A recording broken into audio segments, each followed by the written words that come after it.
বাংলাদেশের আসন্ন সংসদ নির্বাচনে প্রবাসীদের ভোটাধিকার নিশ্চিতের দাবিতে North England Bangladeshi TV reporters association নেপটার নেতৃবৃন্দ ম্যানচেস্টারে নিযুক্ত বাংলাদেশের সহকারী হাইকমিশনার মোহাম্মদ জুবায়েদ হোসেনের সাথে মতবিনিময় শেষে বাংলাদেশের প্রধান নির্বাচন কমিশনারের বরাবর একটি স্মারকলিপি দিয়েছেন।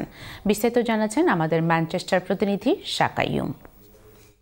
বাংলাদেশের আগামী নির্বাচনে প্রবাসীদের ভোটাধিকারের দাবিতে North England Bangladeshi TV reporters association নেপটার নেতৃবৃন্দ বাংলাদেশের প্রধান নির্বাচন কমিশনারের বরাবরে একটি স্মারকলিপি পাঠিয়েছেন। নেপটার সভাপতি এমজি কিবরিয়ার নেতৃত্বে গত 14 অক্টোবর মঙ্গলবার নেপটার একটি প্রতিনিধি দল ম্যানচেস্টারে নিযুক্ত বাংলাদেশের সহকারী হাইকমিশনার মোহাম্মদ জুবায়েদ হোসেনের সাথে মতবিনিময় সভা শেষে স্মারকলিপিটি হস্তান্তর করেন। সহকারী হাইকমিশনার সরকারের গৃহীত এ সংক্রান্ত বিভিন্ন ইতিবাচক পদক্ষেপের বিবরণ দেন।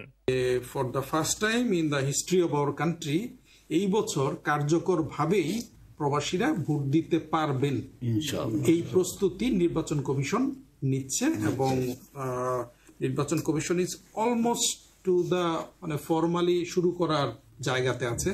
অলরেডি একটা অ্যাপ তৈরি করা হয়েছে। প্রতিনিধি দলে আরো উপস্থিত ছিলেন সংগঠনের উপদেষ্টা গনি চৌধুরী, মুমিন খান ও জুনেদ আহমেদ, সহসভাপতি শিপার আহমেদ ও তৈবুর রহমান শ্যামল, প্রচার সম্পাদক খালেদ আহমদ, দফতর সম্পাদক আবুল হোসেন মামুন, মোহাম্মদ খায়রুজ্জামান, আকমল হোসেন, তখলিস মিয়া, বশির আহমেদ, নজরুল ইসলাম খান ও সৈয়দ সুমন আহমেদ প্রমুখ।